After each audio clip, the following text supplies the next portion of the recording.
Here. Mr. Petrosino? Here. Mr. Rappaport? Here. Mrs. Smith? Here. Mrs. Zuckerman? Mr. Daughtry? Here. Dr. Modrak? Here. Mr. Brookhouser? Here. Ms. Patel? Here. I would remind my fellow board members, microphones are very good when they're doing pledge allegiance, please. Pledge allegiance to the flag of the United States of America and to the republic for which it stands, one nation, under God, indivisible, with liberty and justice for all.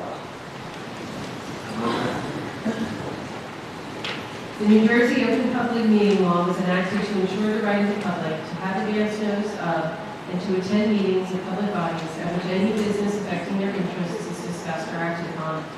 In accordance with the provision of the Act, the Montville Township Board of Education provided a public notice of this meeting, which included the time, date, and location, that was posted in the Montville Township Municipal Building, all Montville Public Schools, the Montville Public Library, the Montville Township Board of Education Administrative Office Building, the district website, and advertised in the Daily Record and the Montville tapped into the board's official newspapers on June 17, 2025. Thank you. We have a very packed agenda tonight, so we'll get to the high school representative report. Good evening, everyone. I want to start off by saying thank you to all the board members for having Gia and I throughout the year, and for welcoming us throughout these different board meetings. So as usual, I'm going to start off with the past events for the school. So on Friday, May 23rd, the seniors had their senior breakfast at the mansion at Mountain Lakes. The seniors had a great time eating breakfast and watching the hypnosis show, which I fortunately was a part of. On Thursday, May 29th, the seniors had their prom at the Grand. The night was filled with fun and lifetime of memories. On Monday, June 9th, the seniors participated in the annual National Honor Society fundraiser by placing their handprint in the corner of the stairwell off the rotunda. On Monday, June 9th, the senior class officers worked with administration to hold the senior sunset in the amphitheater. This event offered the students a chance to socialize, play backyard lawn games, and bond as a class. At 8:30 p.m., there was a short montage of videos and pictures of the class of 2025 since their earliest days in Montville Township Public Schools. An extra special thank you to Catherine Kossick and Sirkiti Controla for all of their hard work preparing the video. Last Tuesday, June 10th, Montville Township High School held their first ever art show in the gym. It displayed work from many of the students in different art classes and was a huge success. Senior awards were also presented the night of June 11th. Our seniors received many local and state scholarships and awards as a testament to their 4 years of hard work and dedication. Lastly, the senior picnic was last Thursday, June 12th, where students received their yearbooks, caps and gowns, and walked down to the community center and fields to play games and enjoy food from various different vendors. Now I'm going to pass it on to Gia. Hello everyone. So for the present, finals started last Friday, June 13th, and will continue through tomorrow, June 18th. And as all of you know, the last day of school will be this Thursday, June 19th. Graduation will be at 7 p.m. where MTHS will send off the class of 2025. That's all we have for today, and as Ben said, thank you for a great year. Thank you, folks. Thank you.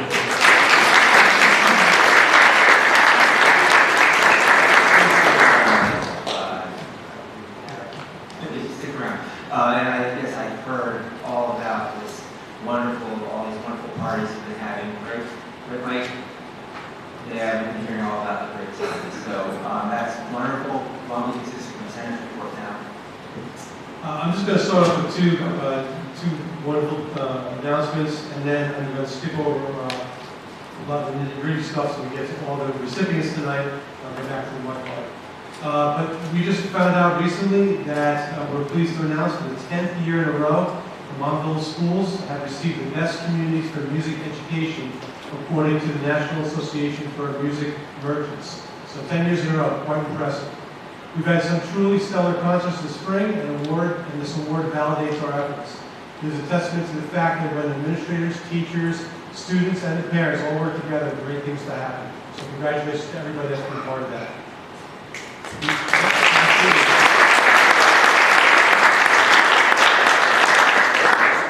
And this was a new one, I haven't seen this one before, but Money Inc. just came out with something. The 30 best high schools in New Jersey, they ranked them.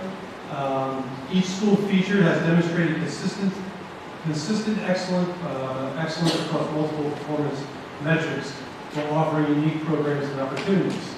The following ranking of the 30 best high schools in New Jersey were based on comprehensive data including test scores, graduation rates, college enrollment, and advanced placement. So Montville was ranked number 16. So Montville High School stands as a distinguished educational institution. It serves 1,200 students and has maintained an excellent academic reputation throughout its history. The students there benefit from a diverse curriculum, numerous advanced placement courses, and specialized programs. Impressive proficiency rates in mathematics and language arts, and consistently outperforming state averages. Beyond academics, Montville offers extensive extracurricular activities spanning the athletics, arts, and community service. We are also well equipped with science labs, a performing arts center, updated technology throughout the classrooms, and of course, a dedicated faculty that consistently offers highly qualified education for the students, and they hold many advanced degrees. So number 16 for Montville, Money Inc. So two great things. Congratulations. So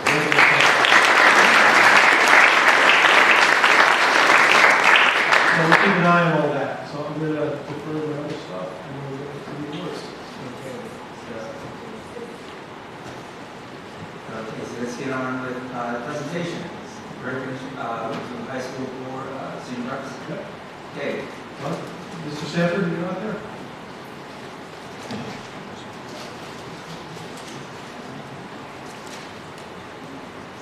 Students. Yeah, student reps first, please.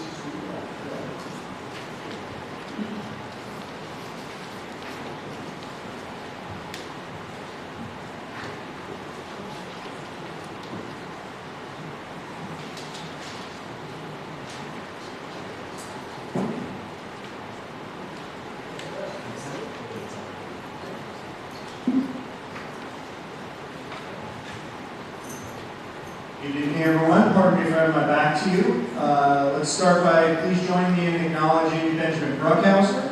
For the past 4 years, and this year in particular, Ben's leadership skills were on display each and every day at MTHS. From his morning announcements, to his afternoons on the ball field, to his evenings here. No matter where you went this year, Ben's presence could be felt. As president of the SAC, Ben led with kindness, earnestness, and a sense of humor which put everyone around him at ease. In the classroom, Ben's teachers described him as polite, hardworking, and an all-around team player. Someone who was willing to go the extra mile on his own, and someone who was attentive to the needs of his peers in all activities. As a liaison between MTHS and the Board of Education, Ben actively made new connections with students in the building to ensure that all the amazing things that happen at MTHS on a daily basis were appropriately celebrated. MTHS has been a better place because of Ben, and will be missed dearly. Thank you for your service, Ben, and congratulations.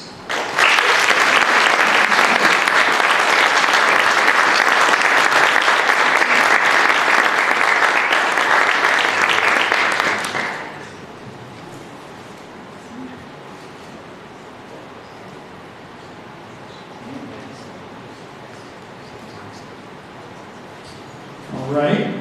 Please join me in acknowledging Gia Patel. Gia has been a truly important member of the MTHS leadership team this year, tirelessly working behind the scenes with an unmatched dedication as president of the class of 2025. This year, Gia was the strong but quiet leader. She led by example all year, and that example included plenty of hard work. In the classroom, Gia's teachers describe her as tried and true. She is always present and always thinking. One of the most incredible attributes that Gia offered to her leadership position was an ability to listen first, then speak. As a result, Gia heard what people around her were saying, gathered their feedback, and then developed and implemented a plan to make their experiences at MTHS truly positive and memorable. She's an extremely intelligent and deep thinker, a problem solver for sure. She is also one of the most humble young ladies in the building, but took on the role of MTHS liaison with the seriousness it deserved. With a younger sister in the building who is president of next year's junior class, we know that Gia's influence will be felt at MTHS for years to come. Thank you for your service, Gia, and congratulations.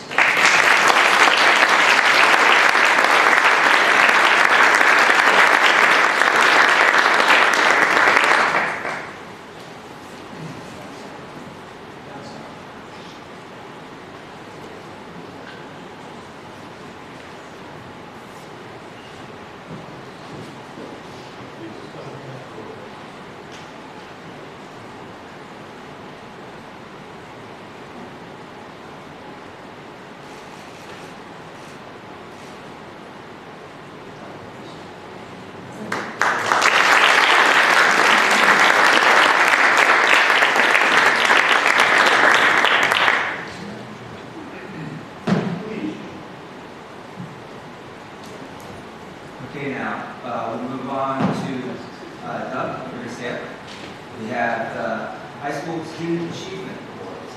For instance,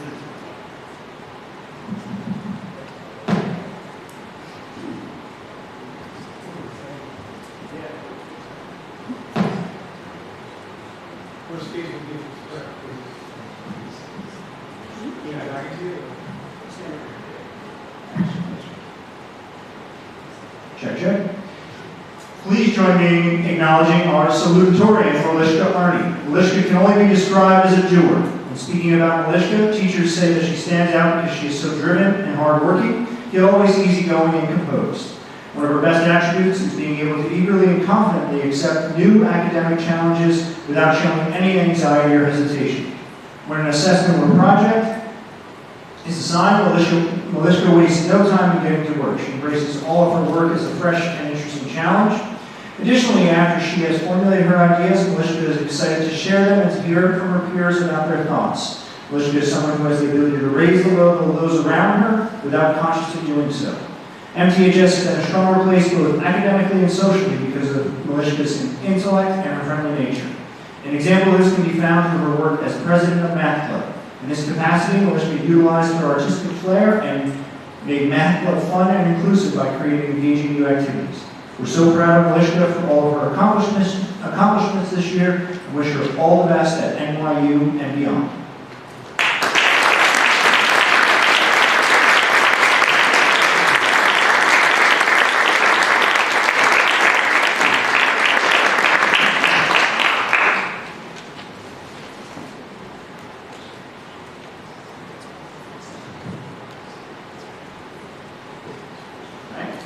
Please join me in acknowledging our valedictorian, Scipio Hahn. While all of this year's seniors stand out for one gift or another, Scipio is someone whose talents have brought him to the top of the class this year. Scipio came to MTHS each day with a fresh and open mind. He moved with purpose in the halls and in our classrooms, treating each interaction with a teacher, a student, or administrator as a unique opportunity to learn. From the time he entered our public school system to the time he left, Scipio truly took advantage of every learning opportunity, every teachable moment, every resource, and every connection. Scipio is admired and respected by our staff because of how much he cares about the entirety of his education, not just the grades and GPA, but the opportunity to grow as a person. While his academic accolades speak for themselves, Scipio's love of music truly brought out another side of him. More than just playing the piano for enjoyment, Scipio always had a biography of a great composer or pianist around him, which he would read during any spare time. This branch is just one example of how he approached his love of learning and his passion for playing music. Scipio is not only this year's academic valedictorian, but he's also a virtuoso as well. We're proud of Scipio for all of his accomplishments this year and wish him all the best at Dartmouth and beyond.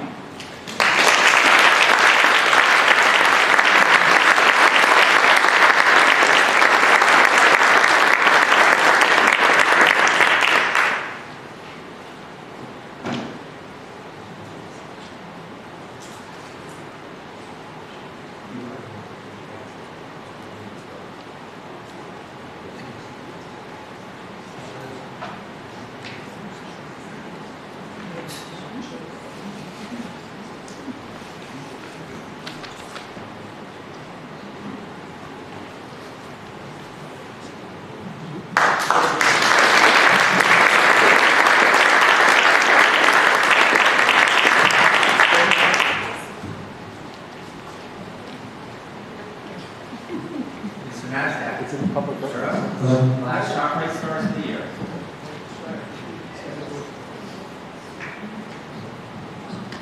Good evening. I'm thrilled to present our chocolate stars for the fourth and final marking period of the 2024-2025 school year. As always, the stars are awarded by faculty members in the 5 different categories, and the winners were selected by the administrative committee. In addition to the recognition, some large chocolate, Jerry Sicilian, $1,000.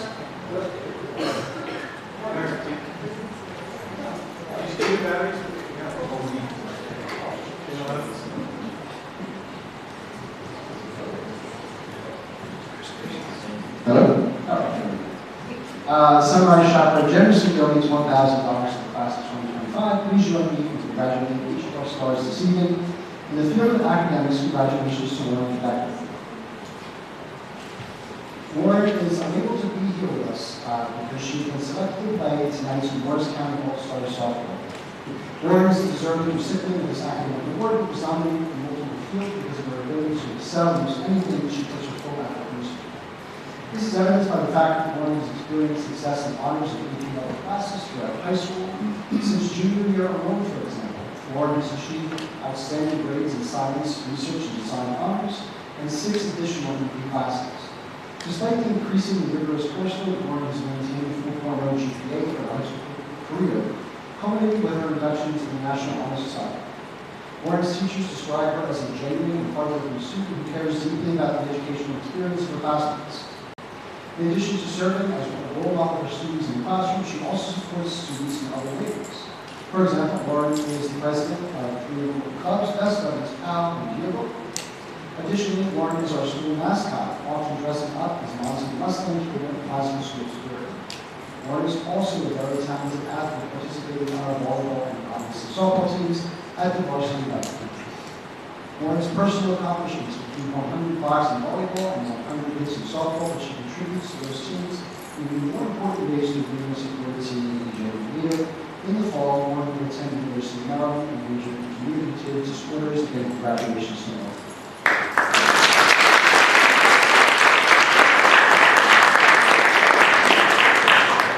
In the field of mathematics, congratulations to Daniela Piccio. Daniela is unable to be here with us because she is also been selected for tonight's Morris County All-Star Softball. Daniela is one of the most talented and successful student athletes ever brought onto our softball. The most appropriate place to start with is her personal accomplishments. 1-time second team All-NJAC Conference, 2-time first team All-NJAC Conference, member of the NJAC All-Academic Team 2024, winner of the prestigious Morris County Coaches Association Award 2024, and the 2025 NJAC Conference League leader in strikeouts. She was also second in home runs. Additionally, while Daniela pitched 56 consecutive scoreless innings this season, she shattered some school records along the way. For example, Daniela broke the MTHS single season record with 253 strikeouts and owns the career strikeout record with 625.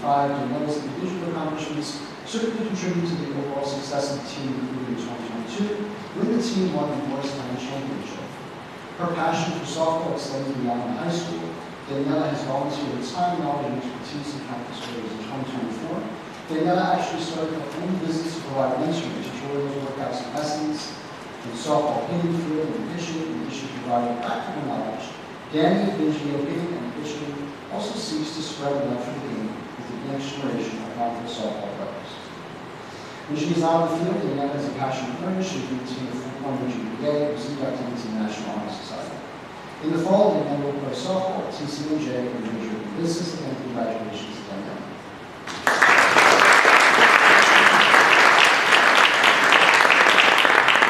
In the field of the arts, congratulations to Michael Collins.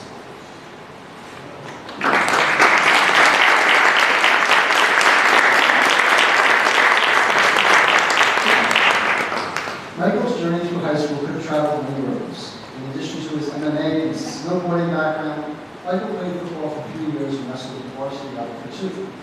Michael easily could have dedicated all his time to developing his athletic skills in the slopes, on the field, or on the mat. It wasn't until Michael's sophomore year when he realized that he had an interest in art, and in particular, a special talent in ceramics. Since then, Michael has been one of our most talented and dedicated artists.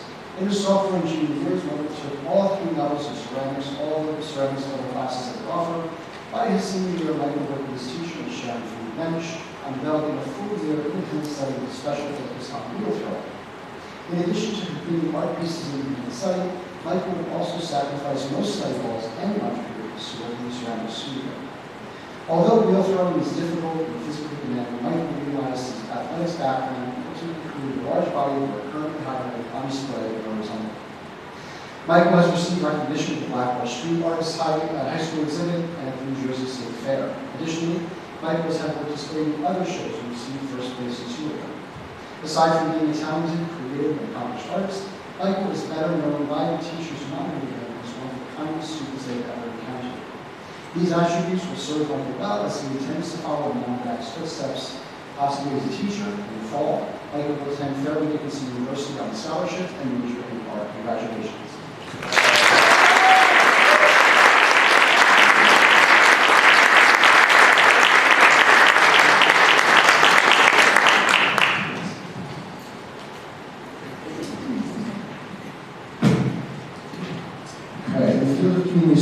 congratulations to Ben Patel.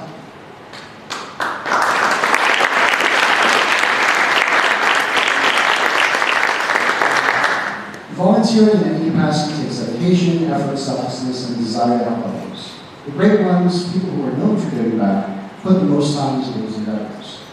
That is, put in that time volunteering over 800 hours for the local chapter of BAPS, which is a religious and cultural organization, through BAPS that is organized and participated in several large-scale walkathons, children's carnivals, and blood drives.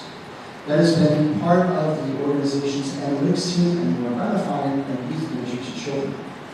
That also volunteers his time at Key to Debate, which is a nonprofit organization that seeks to make speech and debate more accessible to underserved youth. In this capacity, that combines two of his greatest skills, community service and forensics. At MTHS, that is also a member of several clubs and holds several leadership positions. For example, in addition to being a member of forensics, and RISE, and FBLA, where he placed nationally in competition for public speaking, that is also the treasurer of Make-A-Wish and president of the Montville Financial Investment Group. Fostering an interest in finance, that youth secured an internship at a venture capitalist firm in New York City and was given the incredible opportunity to lead his own team of interns. Lastly, that is an incredibly gifted student academically. He has maintained a 4.3 plus GPA, is an inductee into the National Honor Society and Spanish Honor Society, is a National American Women Scholar, and was also named an AP Scholar with distinction. In the fall, Deborah will attend Indiana University and study finance on the pre-law track in Commerce College. Again, congratulations.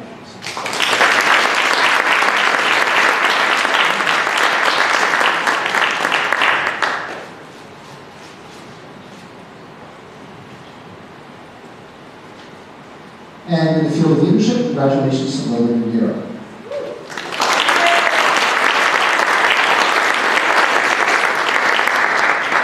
Pun intended, Logan has been an instrumental part of our music and arts program for of course, the past 4 years.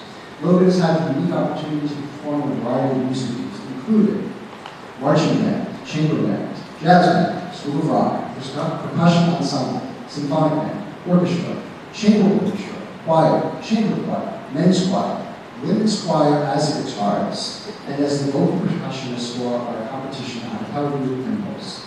Additionally, Logan has appeared on stage, in the pit, and behind the curtain for numerous performances with the Montville Theater Company and was inducted into the Triumph Society as a freshman, which is an incredible accomplishment.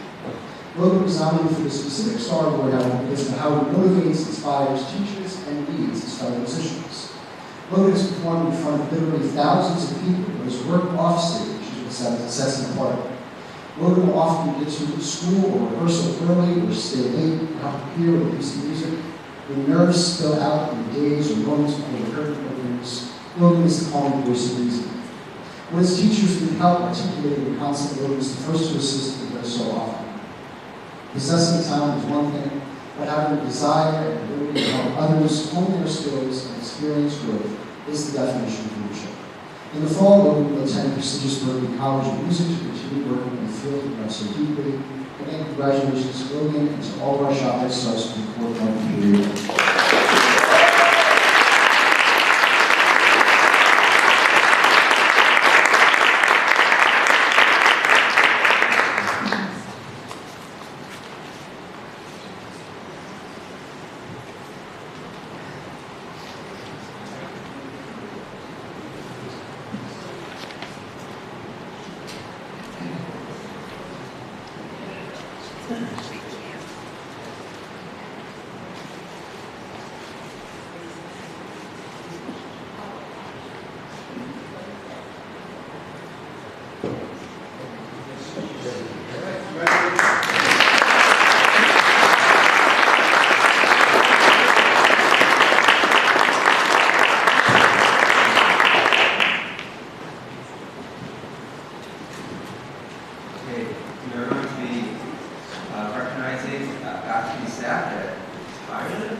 I'll start out this evening.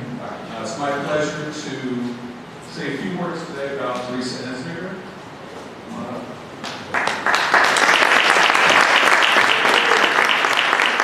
Teresa was our HR representative, so I have a few words to share. Terry was the perfect person to take the position of HR representative about a decade ago. It was clear from the beginning that she was well organized, motivated, and it was important for her to do a really good job. She was very professional right from the beginning. She was a quick learner and always wanted to know more, so she could do the job at a high level and to do it the right way, and that's what she did for over 10 years. She worked late, she worked over and on holidays, and even came in the office during COVID. She was a dedicated and hard worker and didn't rest until the work was done. Terry, thank you. We certainly miss you. I appreciate all that you've done for me in the school district, and I wish you and Fred a healthy and happy retirement.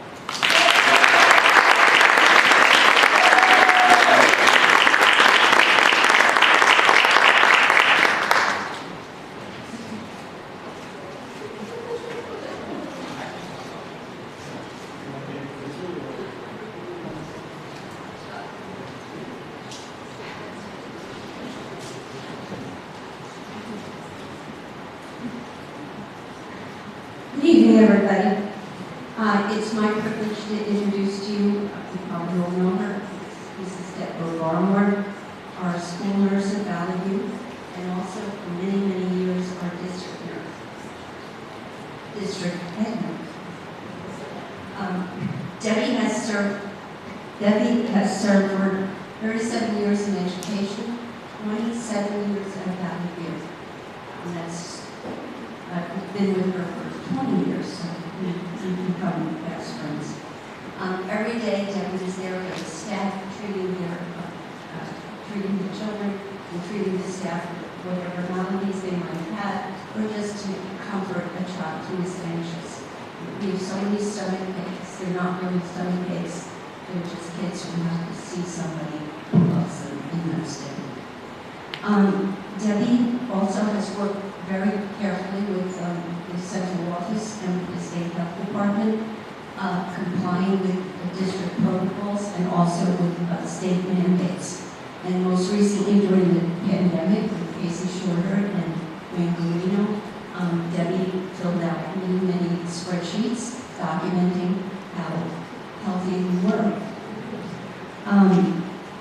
And even during the pandemic, Debbie and I were like attached at the hip, contact tracing, and I've been telling everybody, if I even recall Christmas Eve when Debbie and I were on the phone, and it was almost about 10 o'clock at night, contact tracing, letting parents know that their kids couldn't go anywhere over Christmas break because they had been in touch with somebody who had COVID.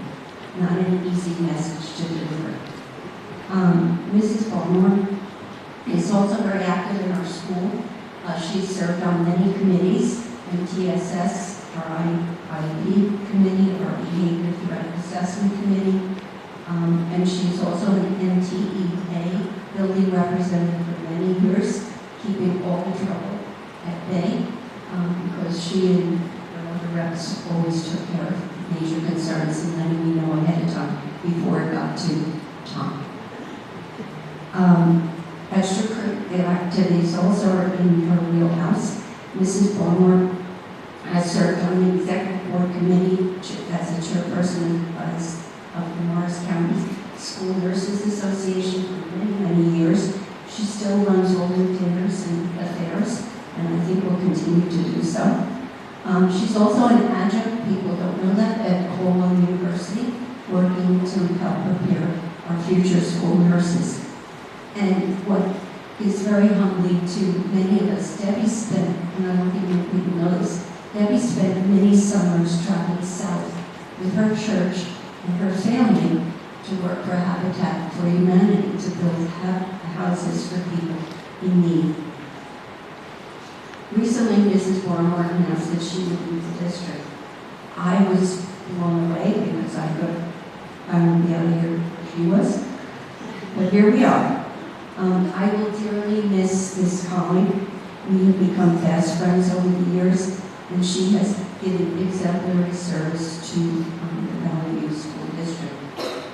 And Debbie, may your retirement be filled with the same care and compassion you've shown to so many students and staff members these 27 years.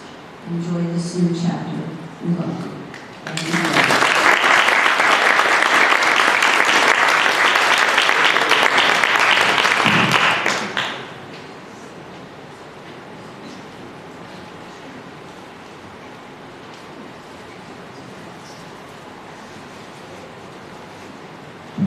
Good evening, everyone.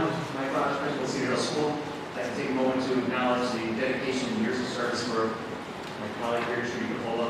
When I started here 19 years ago, Trudy was a kindergarten aide working downstairs with Dr. Lundquist.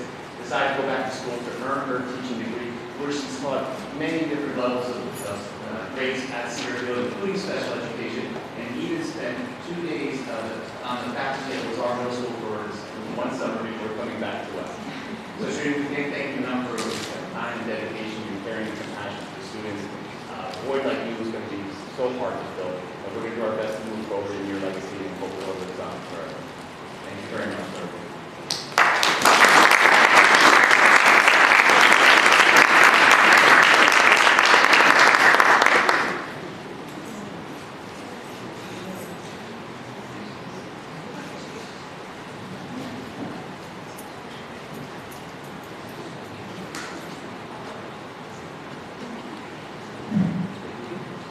Good evening, everyone.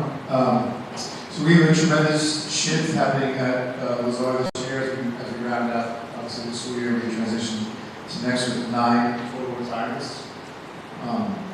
Tonight, 7 of those retirements are here. Let's say just a few words about them. In no particular order. First up is Mrs. Lee Chen.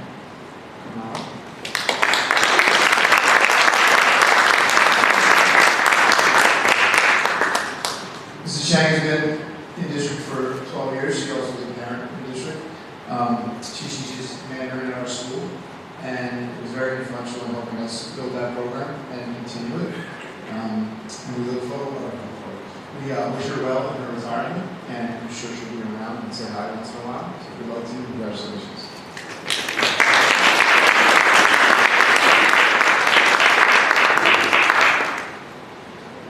Next up, Mrs. Sharon Uwas.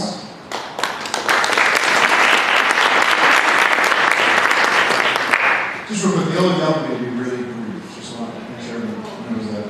Especially Mrs. Uwas. Mrs. Uwas has been with us for 18 years, teaching various levels of science.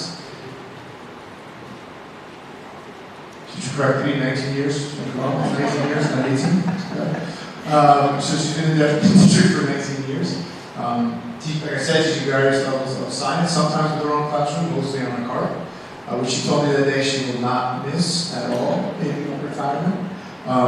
We also wish her well, and congratulations, and you will be missed. Thank you.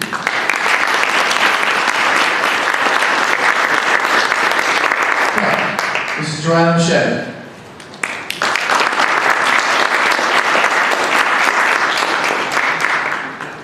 Okay, before I read this, is this right?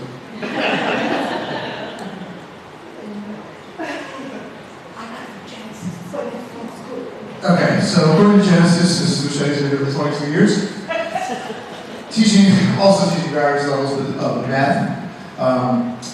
The last year she's been in the 7th grade hallway, for sure. Joanna always knocks on my door and will say, I don't want to bother you, but I just have one thing to tell you about. It's good for at least once a year. She looks forward to hanging out with her grandchildren and a trip that she has to Italy this summer, which she will scout out Tuscany for me, which I appreciate. But you also will be missed, and we wish you the best of luck. Congratulations.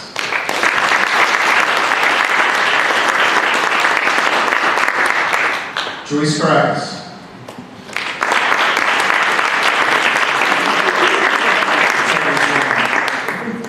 I'm checking each one now, just so.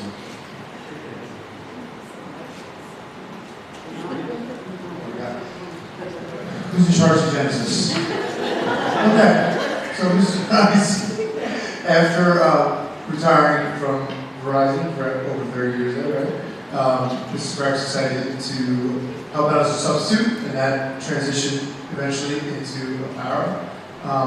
Very often, Mrs. Price would have our students with the most difficult cases, and the students who were most needy, and needed someone to be kind and patient and have a sense of humor with them.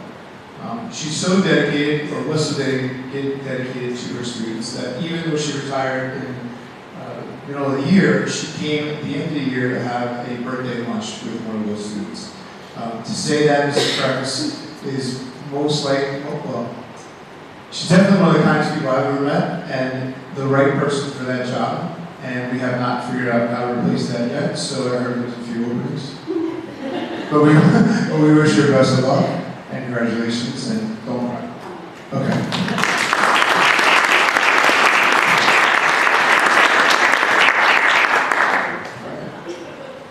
Two more.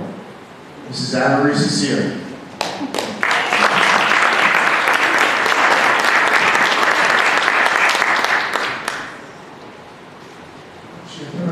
All right. Mrs. Cecilia is a living, breathing Montville legend. She knows everything about everyone. She's been with us for 25 years in Lazar. When I first came to Lazar 8 years ago, and one of them will be introduced later, but I instantly had a lot more moms than I thought I had. And Mrs. Cecilia was one of them. When my family went through a tragic incident, Mrs. Cecilia was there for me. We talked a lot. We spent a lot of time in the summer together talking about different things that we were dealing with, and I will forever be grateful for those moments. I will miss your banter and your quick, witty comments, even when they're aimed at me. And I know you visit. Please don't be a stranger. Investigate.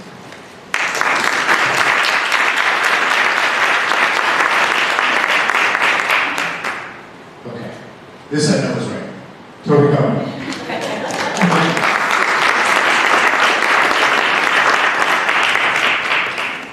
At this point, the entire world knows that Toby Cohen has been at Lazar for 50 years, 51 if you count this year. I know we have to count this out over again. There's been many events in the last few weeks. We had a beautiful retirement dinner a few weeks ago where I got to meet people who taught at Lazar in the 60s, or Central School back then, in the 60s, and share stories. And obviously, we all know the connection to Mr. Charlie Brown and how he influenced Toby to be a math teacher. Now we can influence you. Every other speech he influenced you, but now we influence you. See, this is what happens every day. Toby likes to set me straight. That is true. I will miss Toby tremendously.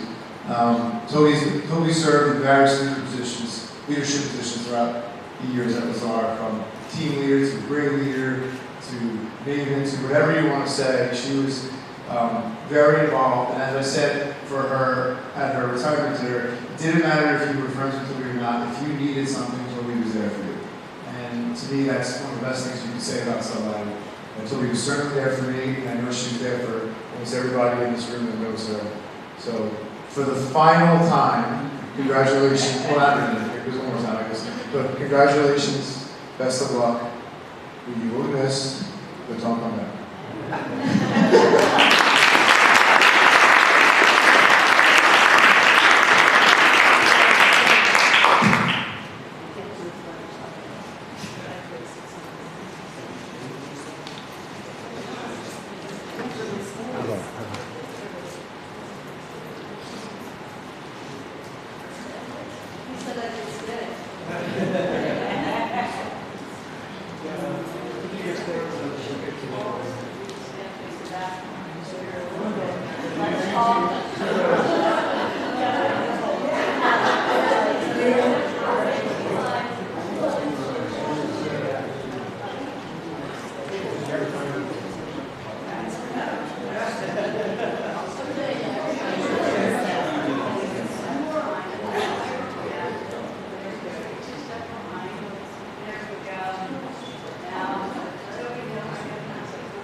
Okay, should we get back to our busy meeting?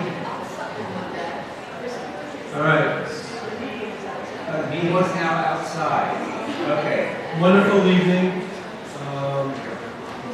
So many great things. Now I gotta go over some dry data. There's two reports I have to give right now. I have to give the harassment, intimidation, and bullying grades for 23-24. So it's always a year or so behind because of the state. But just quickly, this is our self-assessment of how our internal HIV teams that are comprised of administrators and teachers and other people, how well we're doing. They look at all these different criteria and they rate themselves on 2, 4, 6, 8, 9 different categories. For the most part, everybody stayed the same. The district grade is a 76, which is the same grade we had previous year, which was 22-23. Just some quick things that Lazard noticed that they did really well with the HIV programs. So they gave themselves 1 point higher that year. But they said that they had to do more instruction with staff, so they gave themselves 1 point lower. And this continued on with different categories. For Lazard, they went to HIV personnel, they gave themselves a +1 higher. And then they gave themselves lower in investigation procedures. So that went on like that. Montville High School gave themselves 1 additional point for other instructional staff and training programs. And William Mason downgraded themselves 2 points, 1 with HIV programs and 1 with other staff instruction and training programs. So the net for the district grade was a 76. Each district, they do look at this every single year, +1, -1, and that's going on up this year. This will also be put on the district website. The other thing is the student safety data. This is for the year 24-25.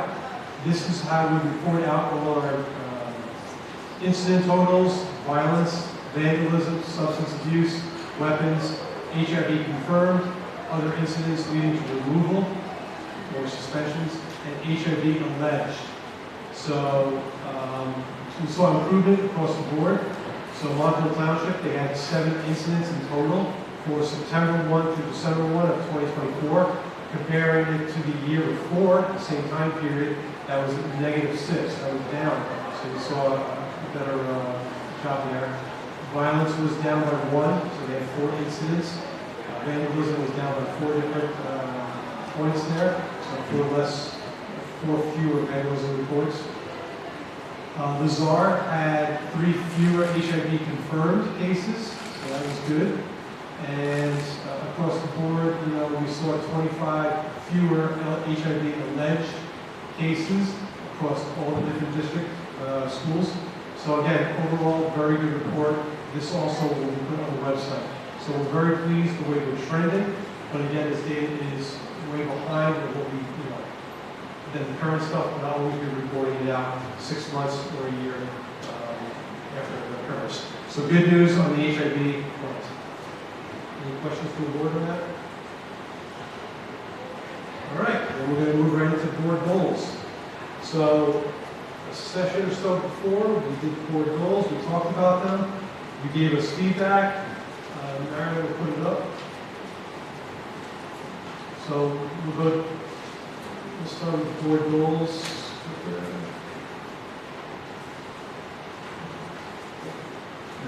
All right. So you have this in your packet that I just gave you.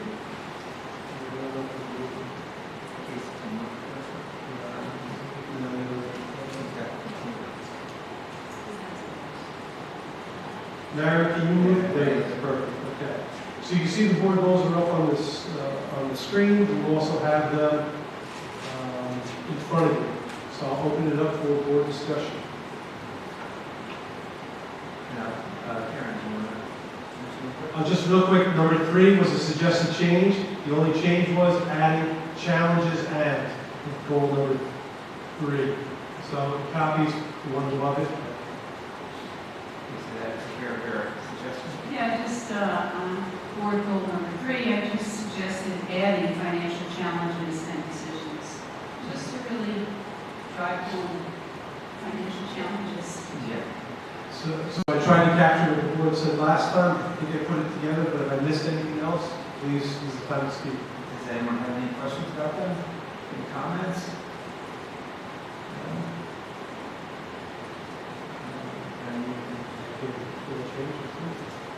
Everyone's okay with the goal change on number 3? So, All right, so we'll move to the next one. That was quick. So the district goals, you also have 4 goals there. One change was suggested by Dr. Cordelino. That's in the bold area right there. That was in addition to the whole goal. So it says, and the district administration will continue. So again, I tried to capture everything that everybody said last time. Any discussion? Yeah, just tack that on to the end of the first sentence. in Goal number- in point goal out number- the financial issues. Yeah, yes. Like I said, I think that's important this year and the next couple of years. Says the chairman of the financial stuff. Any questions, any comments from anyone about anything? No? Yeah. Okay, so motion to adopt 4 goals? So moved. Okay. Okay, so then I will clean those all up. I'll give you the final copy, and then this summer we'll start working on the action plans and all the objectives. So clean it up. Sorry.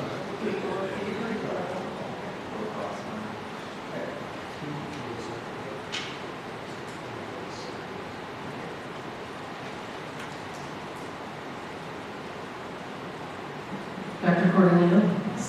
Yes. Mrs. Fana? Yes. Mr. Palma? Yes. Mr. Petrosino? Yes. Mr. Rappaport? Yes. Mrs. Smith? Yes. Mr. Daughtry? Yes. Dr. Roker? Yes. And also, entertain a motion to adopt our superintendents. Sorry, district court. So moved. Second. Thank you. Roll call, please.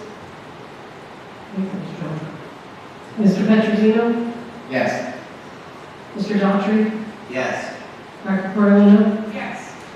Mrs. Fana? Yes. Mr. Palma? Yes. Mr. Rappaport? Yes. Mrs. Smith? Yes.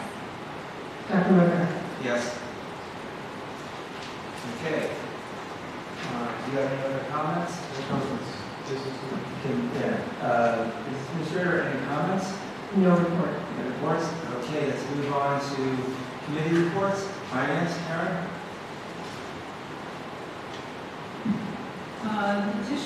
The Finance Committee met right before tonight's meeting. We are already considering a budget for the 26-27 school year to try and avoid any further financial challenges. And I want to thank Mrs. Slunt for turning our heads in that direction. If you don't mind, Dave, I'm just going to run through my activities. Is that okay? Yeah, you're going. What? Yeah, keep going. No, I just figured it's right here. If you want to know. Yeah, sure, go right ahead. If you- Well, you probably, no, do what you should do. Okay, thank you. I appreciate that. Okay, curriculum, Michelle's not here. John, anything from policy and personnel? No, but I would like to meet sometime before the next meeting. If we could, I'll send an email out to those members, but maybe an hour prior to next meeting, unless there's a finance facility meeting scheduled.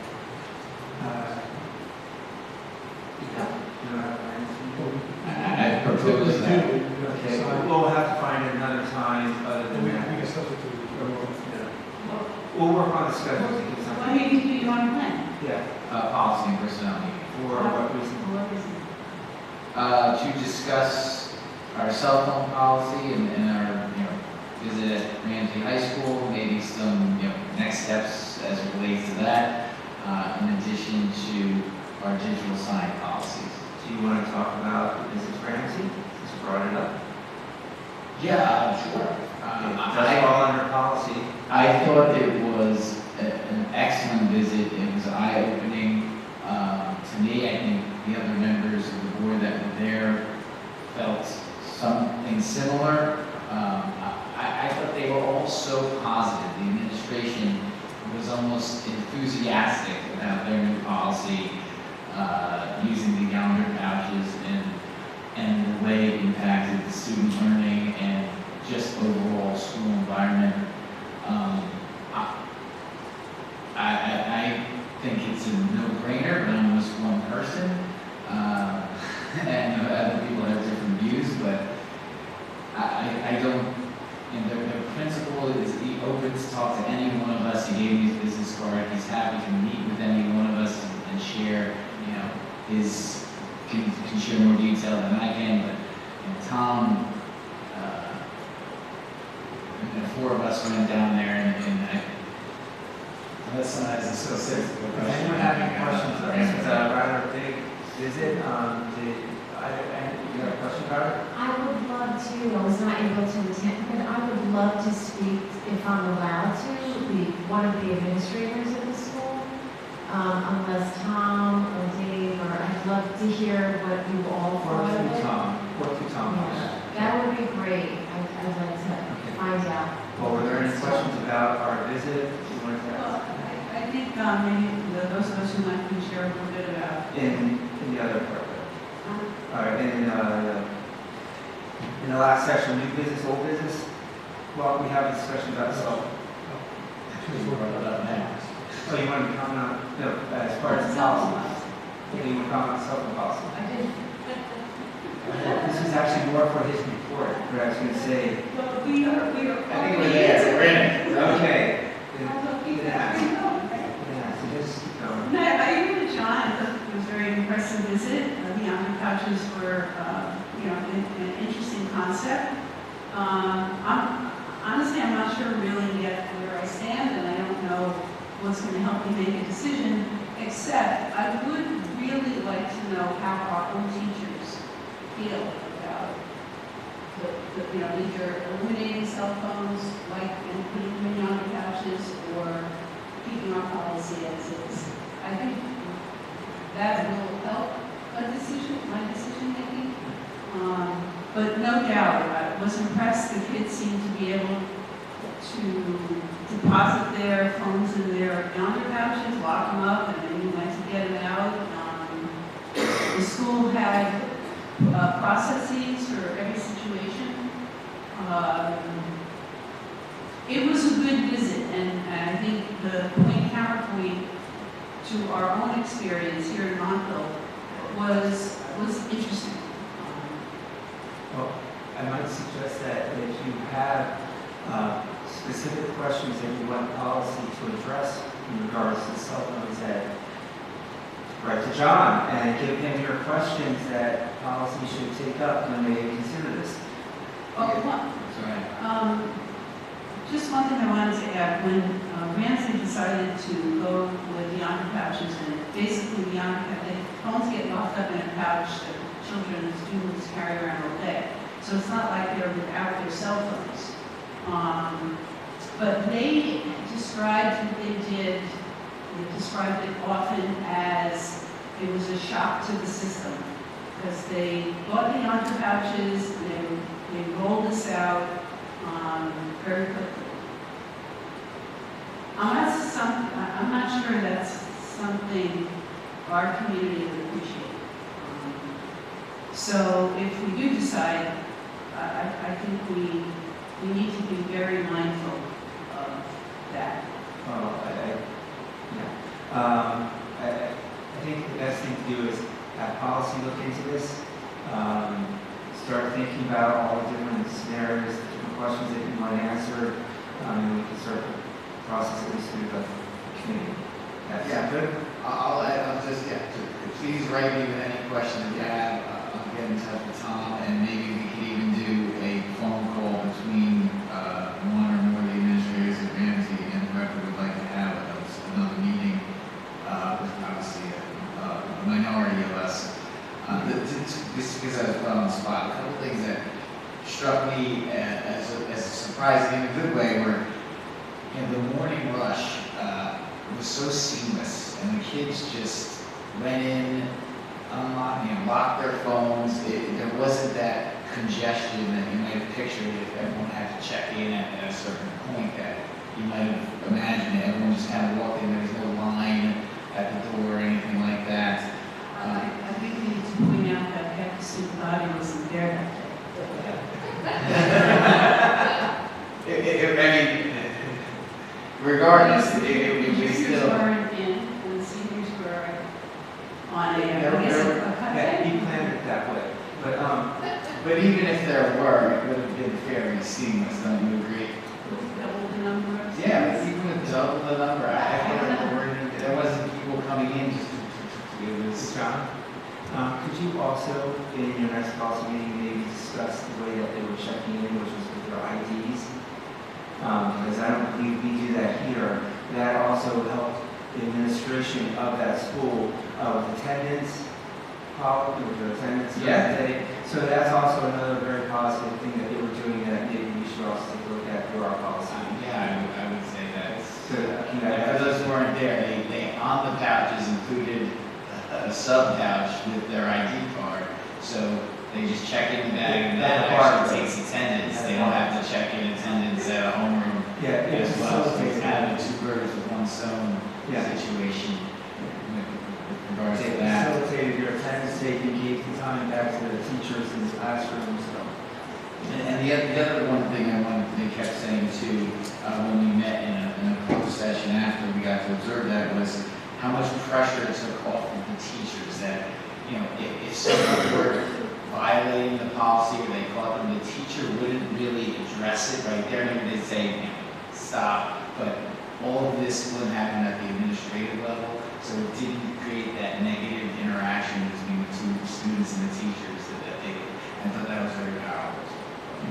Okay, well, let us know when the meeting is going to be. And again, if you have any more questions, Can I just add something to that? Before I think we continue discussions on it, I would love to have feedback from parents, students, and teachers on not just the option of keeping it as is or going to something like the yonder patch, but also like the middle ground. If it was just a stricter policy, but not to the extreme of locking them up, I think 3 options is better than just the 2 ends. And I think it would be important to have that feedback before we get too heavily involved in the discussions to know what the school community and the town is thinking in regards to it. And part of the checking in also, I think we have to look again at the setup of the high school and where our kids come in, because I don't believe we have the space configuration that would be as seamless as what we saw at Ramsey. Because even kids coming in from that Hall of Fame entrance, in order to check them in, you'd have to be right there at the vestibule, because they could go into either gym before coming down the hallway, so it doesn't give a ton of space for that checking in. And the back entrances, I believe, go straight to a stairwell, so that is something to also discuss. Yeah, those are points that we address if we choose to, but I think that's something, again, these are the kind of things that need to be addressed in policy. So I think that, getting an action plan together, getting some idea of how you're going to address this in policy, and that's what? Karen? Yeah. Something else? You mentioned also the digital sign policy. Yeah, so a few of us board members were hearing complaints about messages displayed on signs, and there was thought of limiting that to school-related material. Okay, I think maybe that at your next policy meeting, you should bring that one up too. This is, yeah. Based on what we heard from the superintendent, did you guys talk about this last year? But it continues to come up, and I don't think it was fully vetted last year. When I was in that. I think we left it open for further discussion. I haven't heard anything on my crowd. Yeah, I think to bring it up in your next policy meeting and then give us a report back on what you talked about. What's that? Oh, I thought you were saying something. No? So, will we be able to comment at that point, I'm sorry, what? Mr. President? Will we be able to comment at that point? Yeah. Absolutely. Okay, Joe, communications. You're good at communicating across the aisles, so no support. That was amazing. Christine, safety, any report? Okay. Karen, back to you for New Jersey School Boards. So on May 16th, as past president, I have a seat on the board of the LNJ. The LNJ is the fundraising arm of NJSBA. On May 16th, I attended the first meeting. The executive director, David Hesby, who's a former commissioner, gave reports, talked about the bylaws subcommittee, Equity Expo, Unsung Heroes program, and fundraising efforts. On May 21st, I attended my last lead group, those group meetings have been very insightful. At this meeting, as with every meeting, the Commissioner of Education attended. He was asked many questions, and really good discussion ensued. We talked about New Jersey Universal Preschool and Kindergarten Act, the tax levy incentive, and Medicaid concerns, and federal funding, and more. Okay, thank you. Mike, report? No report. No report. Joe, Morristown Educational and Drug Awareness. Yes, so Ed Services met on the 11th. It was just a reorg meeting. We choose the board of directors for this 25-26 school year. And then for drug awareness, their meeting is actually going to be on the 24th. But they were also hosting the annual 8th grade breakfast on the last day of school. And they have a presentation by Dr. Matt Ellis right after that. Okay, thank you. Okay, John, athletic losers? No report. Okay, back to you, Karen, for Cedar Hill liaison. On June 5th, Cedar Hill held a volunteer night out, and they held it at Rails. It was a very well-needed event.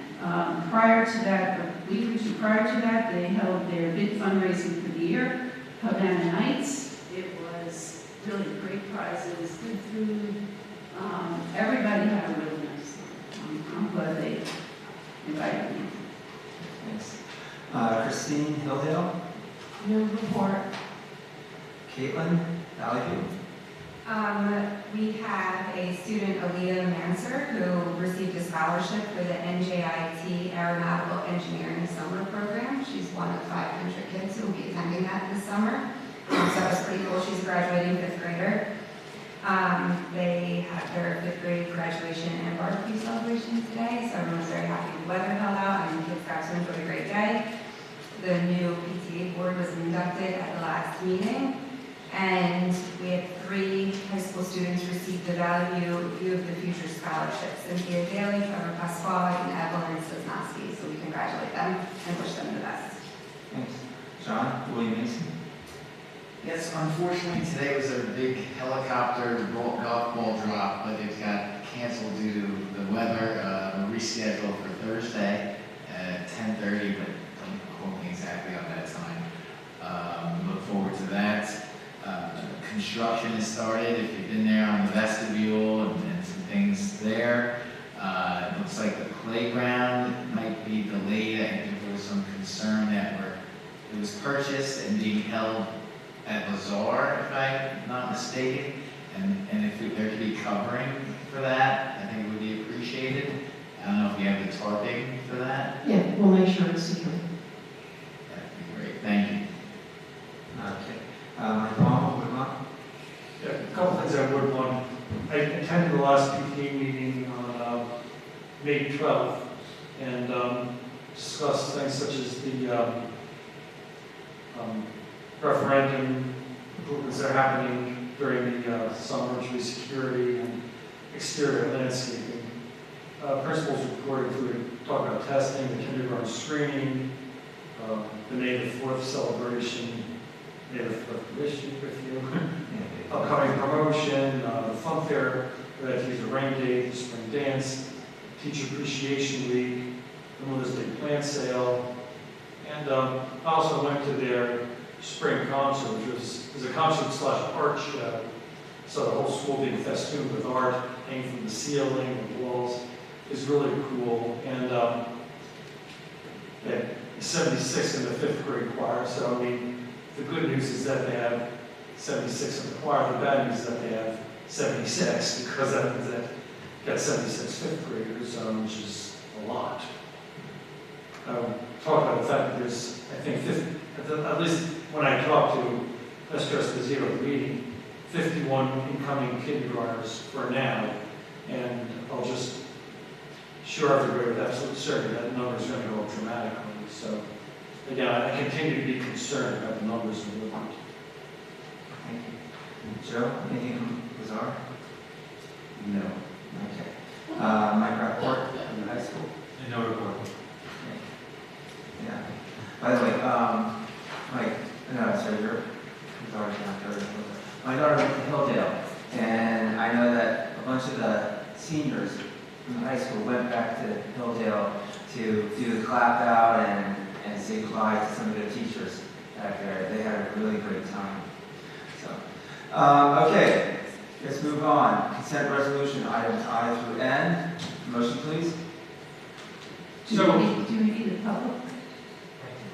Oh, I'm sorry, Melissa, I didn't see you back there. Okay, if anyone from the public would like to come up and speak now, please do. Please do. I would love to hear from you. Is it on it? Yes, it is. Your name? Melissa Meadow, I just wanted to know about the Ramsey visit, because did I say my name? Yes. Melissa. No, I didn't.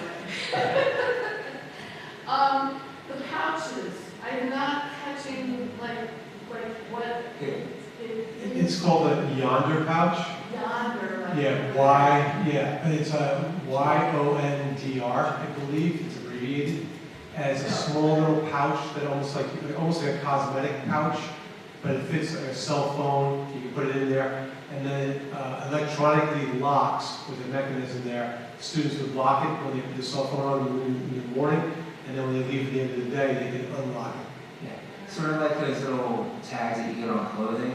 You know how they unlock them at the counter at the department store? They unlock like that at the end of the day, and the kids can get their phones out. They also have other safety things where the kids can get them out in an emergency or if they leave campus, as well as having an unlocking mechanism available on the weekends in case they accidentally lock their phones over the weekend.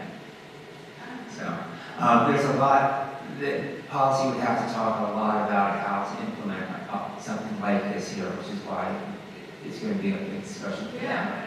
Okay. What was the date of the visit, you guys? It was Friday, June 6th. Oh, so it was very recent. Yeah, 4 board members and some administrators went up there, and we met with their administration and talked to them about their implementation of this Beyond the Pouch that they just implemented this year. Yeah. How did you know to go to Ramsey? They publicized it in the newspaper, in the record, for the past 6 months that they were going to be doing this, and then they implemented it in January. So it's been out there, and then we know some people up there that allowed us to come in there. Okay, thank you. Yes, connections. That's great. The administration for setting that up too. That was excellent, and they were excellent in hosting us. I did thank everybody, and it wasn't just that. We had, you know, when you're talking in the hallways and all that stuff, there was a lot of other information that was shared, and just ideas were being exchanged. So it was a good visit overall. Okay, is there anyone else from the public? You're good? Okay.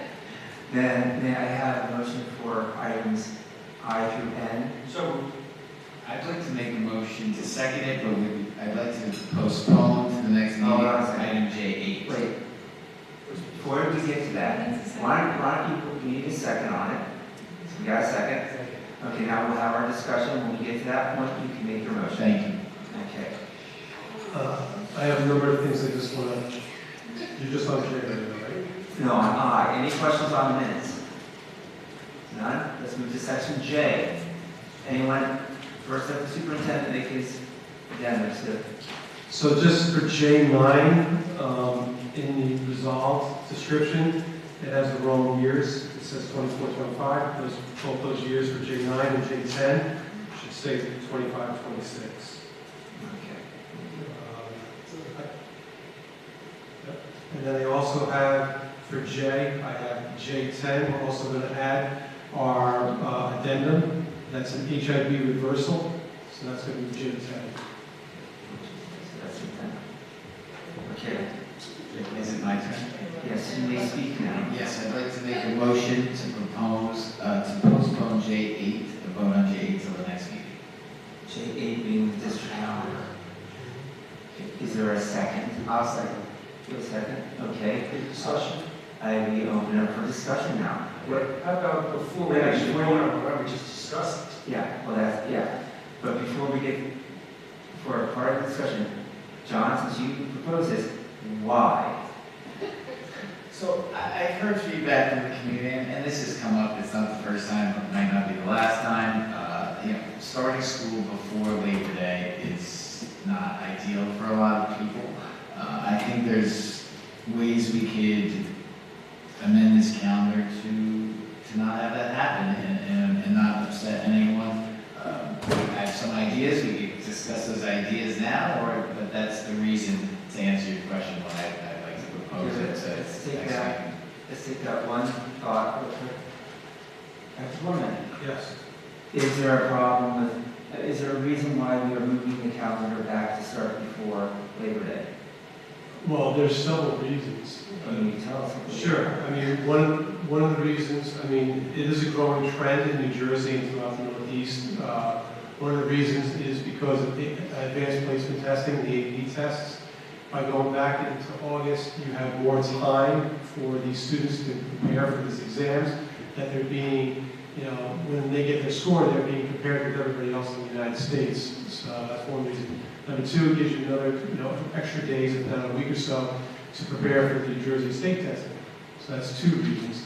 3 is several years ago, sports was allowed to start before Labor Day weekend.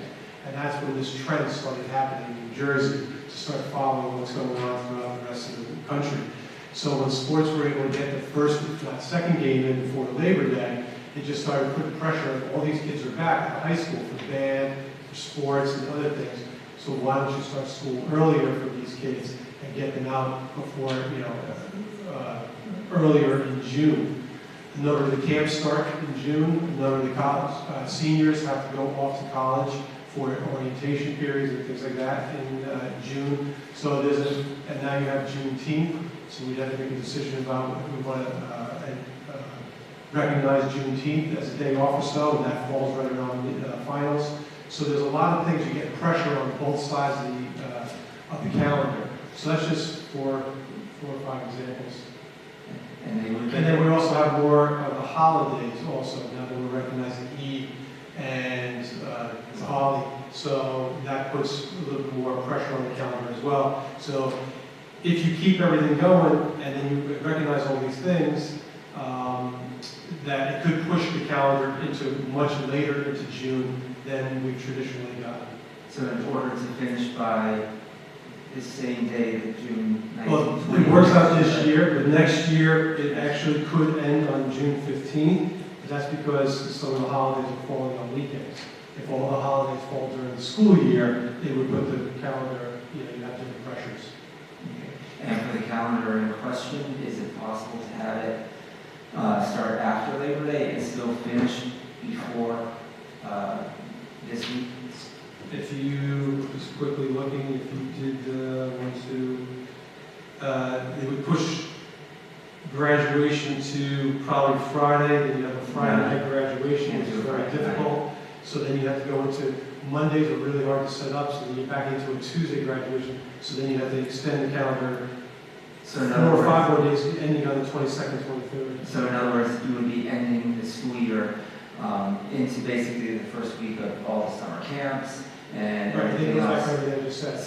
So it just, Would starting after Labor Day put our student athletes at a disadvantage? no, they would just be back for 2 weeks of full practices and playing games with no school going on. So you're still losing the summer for those parents because they're back here and they're all here, and then you're also losing on the end. So June, so those kids aren't getting any end. Help me understand why, if there's just 2 days, we go to back to school Thursday, Friday, and it's Labor Day weekend. If we took those 2 days and put them on the end of the year, 16th and 17th, why couldn't that work? I'd have to take a look at everything exactly. That's actually for this 26, 27, it's actually a week and a half before Labor Day is late. So if you're talking about starting after Labor Day, that would be the 8th or the 9th. So you have 7 days of school before Labor Day that year. So, yeah, I think we should take each year by year, but I didn't even realize that, thank you. But so if we lopped off that Thursday, Friday, we'd still be starting a week before Labor Day, and we could add those 2 days to the end of the year. So we're not starting 2 weeks before Labor Day, which I think people would really be not so happy. Right, and this goes back to the rationale I gave you before about giving our kids more time for the different tests and giving them, for the AP exams and other things. So it's how you want to look at it. It is a growing trend. A lot more schools in Morris County are doing this to make us a little more competitive with other schools in the country. So but I know what you're saying, but you want to try to be consistent, because when people are trying to plan every 2 years or so, it gets kind of messy with if you're 1 week off fluctuating that much. So We could also run into, if we end school too late in June, we could run into the 4th of July holiday. Yeah. So the discussion is actually about do we postpone this? But I thought that maybe it would be a good idea to at least know the rationale for postponing this vote. Yeah, in the So do we want to postpone this vote? Steve, I'm sorry, I just have a question. I'd like to add something. I don't like us having a full day of school the Friday before Labor Day. People travel, I know teachers travel, kids travel, and I'm just wondering if we do start in August, that at least they have a half a day so they can go down the shore, go to visit family, there's weddings on Labor Day weekend. So that's, everyone kind of is talking about that. Okay, so could I have a vote on whether or not we're going to postpone this discussion? And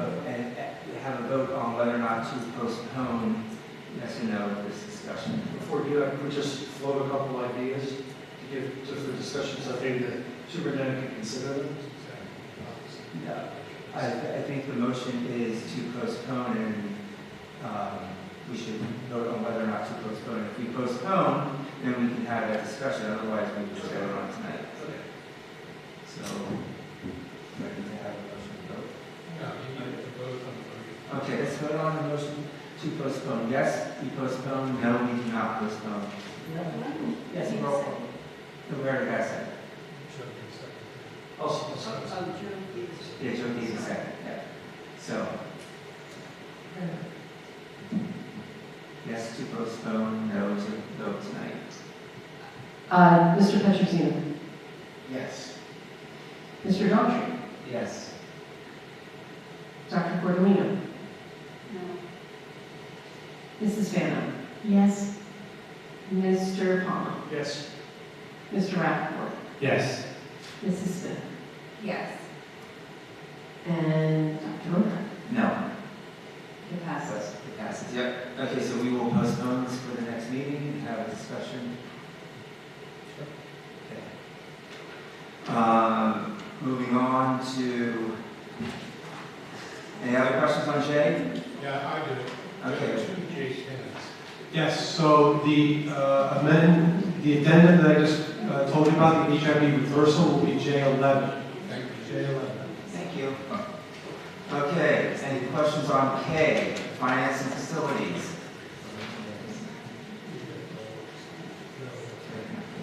Okay, no questions on K? How about L, personnel? So, all right, so let me start with retirement now. So, Naomi McCluskey is retiring this year with 37 years in the district. She began her career at the high school in September 1988, where she was the Cooperative Marketing Education Work Program Coordinator and ran the school store. She also created several new classes for the business department. In addition, she brought DECA to Montville High School and had a few state officers and national level winners. In 2009, Ms. McCluskey joined the school counseling department as a school counselor and has been with them ever since. She was recognized as the Teacher of the Year as well as the Education Services Professional of the Year and is wished all the best as she moves on to her next adventures. So that's the first thing. And the second thing is L, personnel. We have L13, let's make sure that number is correct. L13 is a settlement agreement and release of an employee, 7673. Anything else for L? Any other questions about L, personnel? Okay, M, curriculum? Comments, questions? Yeah, this one I sent you earlier too. These are just some quick corrections. On L9, this is, oh, sorry, I'm still on L. Sorry. If I go back to L. Okay. Thank you. L9, line 8, we have Natasha Guardas-Pasco. Her position was changed from junior advisor to sophomore advisor for the co-curricular. L9, line 30, the name was just Slezak. Her first name was omitted, so it's Catherine Slezak. And on L9, line 1, it was salary change for 25-26 from $54.60 to $10,920.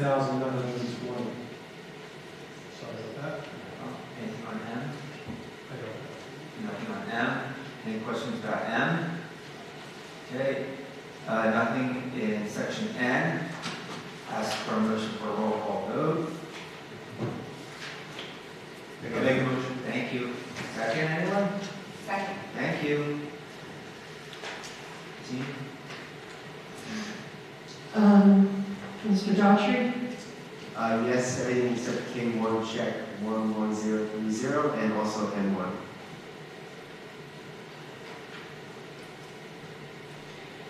Mrs. Smith. Yes, Christina, aye.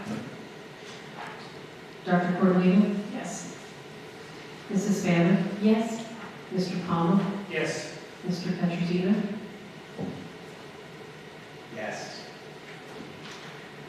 Mr. Rappaport? Yes. And Dr. Boomer? Yes.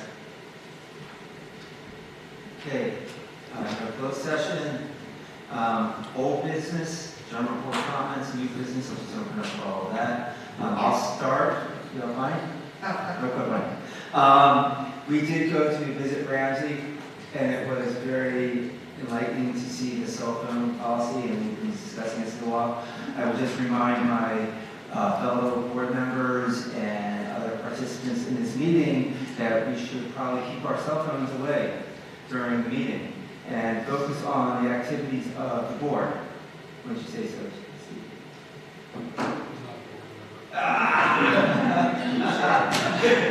Okay, I stand corrected. Okay, but anyway, but it does go for all of us. We should be setting a good example for the kids. So, we have notes on our phones that we refer to during the meeting. That's fine. That's fine. Caitlin, you had something to say? Yes, so new business, I would like to bring up the 25-26 calendar, and similar to what Christine said, I would like to discuss having that Friday before Labor Day be an early dismissal day for students and staff. I just think. We just voted to post. No, that was for the 26-27 calendar, I'm talking about for 25-26. Okay, 25-26 calendar, okay. Yeah, so I just think going into a holiday weekend, with this being the first time starting before the holiday, it seems like a lot of districts who do start before the holiday do either have early dismissal days for that entire week, or at least for the Friday before. Just think it would be a nice gesture and a nice way to ease into the school year. Do you have a slide today? So that's the prerogative of the board. If you want to change the calendar this year, make it a half day. It is not in the contract, so the teachers are, it's up to you if you want to do that. The other half days that we have built into the school year are by contract. So it's at your discretion if you want to make it a half day, but it's not by contract. Do we lose anything? Not as long as they're there for the early dismissal with the 4 hours. Just a comment. We're not functioning well as a board when questions like this come up without any preparation. The superintendent spends a lot of time developing the calendar, and the calendar has been published for weeks. It was approved a while ago. It was being published. It weren't approved yet. So I think at the very least, if we want to continue a discussion like this, we really should do it at another meeting. It's just not a good idea for us to be bringing up this magnitude of discussion now for, this 1 year and now another year without any warning to the superintendent or notice to the board that we're going to be discussing. Also, we Plus, a lot of school districts are doing it, and as Dr. Gorman mentions, the half days are a negotiation issue. We talk about contract half days with the teachers when we're negotiating with them. So it's not that easy. We overcome them, but we can't do it here and now. And this was approved and we all voted on it a while ago. But I do remember Dr. Gorman writing to us saying that people asked him questions regarding that and that he was open to talking to us about it. So this is not a new issue, Karen. This is something that I agree, constituents have been asking us about and parents are concerned about, and our job is to represent the community, not represent me or anybody else. It's the community. So we all hear different things from community members because we all have children in different ages or out of schools. So we have to really formulate what goes on in the community and come up with a solution that's best for the district. We can certainly talk about the calendar. That's not the issue. The issue is if, in order to be an effective board, we need to have some preparation. We need to ask the superintendent or Dave, can you put the calendar on the agenda for discussion, not for vote, because I have questions. That a more appropriate thing to do, rather than have, out of the blue, essentially, the calendars up for significant discussion. That's my issue. And for any topic, not just for the calendar. Karen, I could appreciate your point of view. Just in this particular specific situation, if Caitlin had the idea that she had today, and, you know, it didn't happen in her head before today, and she said, can we discuss it today, but vote on it in the next meeting, would that be appropriate? I know you would like us to. We discuss it, we come up with a solution, and we vote on it. And that's all fine. If someone wants to make a motion to postpone this discussion along with the other calendar item that we did, that's fine. But, I mean, it's not fine in the sense that I don't think the calendar should have been handled that way, but regardless, if Caitlin would like to change the motion to postpone this discussion to the next board meeting, that would be, to me, a more appropriate thing to do.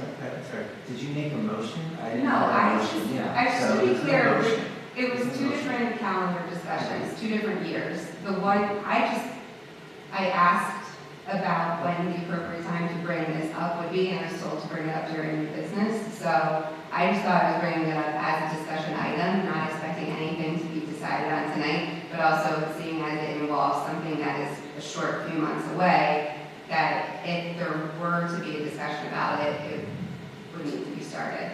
Yeah, and it is certainly a few short months away, but I'll just reiterate, the calendar has been out there for our perusal and questioning for weeks, and it's on the calendar, it's on the agenda tonight, and this is the first time that we're It's actually. not, this is the one we've already approved. It's not the 26, 27 calendar. It's next year's calendar. Yeah, Yeah. not the 2 years. Yeah, This I is already been understand approved. that, I understand that. I don't think I think any calendar discussion needs to be, people need to come prepared, especially the superintendent, because basically we're broadsiding him right now. Yeah, so just clarify, so for the 25-26, you did approve that last year, and Ms. Smith, if you can bring it up tonight, that you want to talk about this year's Labor Day weekend, which I explained is your prerogative, however, it is not a contractual thing. So if you need time to digest that, and you want to make a decision on that in July, that's fine. For the following calendar, which is the one that is on the calendar tonight, for 26, 27, you've decided to postpone that to discuss that a little bit more at length. This information and all these questions that have been brought up have been in your packets for the past month, if not 2 months. So all the information I reiterated tonight has been out there for your review. So next meeting, we will vote on 26, 27 calendar. And as far as the discussion, we discussed it. Anyone has anything else to say about the current next year's calendar? Let me just You can make your comments, but. Right, so I mean, if you're going to bring up the 26, 27 with the next one, I guess you can give me your input, and then I can propose based on your input, but then it's probably going to lead to another discussion, because if you're all going to be all over the place, we might have to have another, work session or something. There's no other forum for discussion than here at these meetings, so I You could create an ad hoc committee that works on this and puts it forward to the board. Or you could make this a work session, the next July meeting, you look at the 26, 27 calendar, and then you just discuss all the options that are out there. I mean, we're talking about a calendar that's 2 years away, so there's really no rush. That's correct, so you could work on that. Right. But Ms. Smith brought up about this year, Labor Day, she made a point about making a half day for the 25, 26 calendar year. I just want to talk about 26, 27, and to be clear about it, Dr. Berman, 26, 27 with postponed. With postponed the discussion of 26, 27. Can't go on a general board discussion. No, it was postponed. But no, I want to discuss it before it's postponed, then you said I had to postpone it, then discuss it, we postpone it the next meeting. It has to be, yeah. We will all be prepared, that's right, John. We will all come prepared. Continue discussion in the Smith product. And that, I have a question, and it somewhat spills into the 26th, 27th, because the issue comes up with both. If we were to give a half day, I'm not prepared, or I guess, not that sounds right. I don't understand. No. Well, I'm just not, I don't have the knowledge of the administration and how that would impact an AP student. Like, whether it's a day off or give him a half day.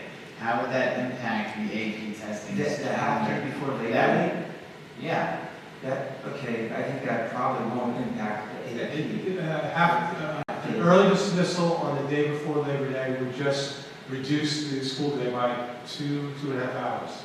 So it does affect instructional time. But I guess the point I'm driving at in my head is if I'm an AP student that has 3-4 months to prepare for an AP confusing the two issues together. This is so minimal. So just to clarify, one of the reasons that the calendar was being moved into August was to help to give the time to students more days in the school year. So you're moving from the end of June to the end of August to help them give them a little bit more time for preparation for all their exams that they can be taking every year. That's all. It has nothing to do with the AP exams. The question is whether or not you want to give the half day back to the students and a free half day there. It's for negotiations. That would probably be the better places in negotiations for that kind of thing. And with regard to negotiation, is it the specific day that is negotiated for, or Yes. is it the amount of days? In the calendar, you have, I believe it's the day before Thanksgiving and the day before the winter break are the two negotiated early dismissal days. The teachers also have 3 other negotiated half-day or early dismissal days because of the night commitments that they put in. So that's also negotiated. We just happen to pick before Memorial Day or before Teachers Convention or something like that as days that we give them, but they could have been at any time during the school year. And that is a hard negotiation. That is definitely a topic of serious negotiation during the teacher contracts. It's not something to be taken lightly, which is why you're getting a little bit of pushback here about it, because they're fought over. So I would probably favor not changing the calendar this year. If you want to change it for the next year or any other time, I think it's really something that should go into negotiations rather than just us picking a day to give back as a half day.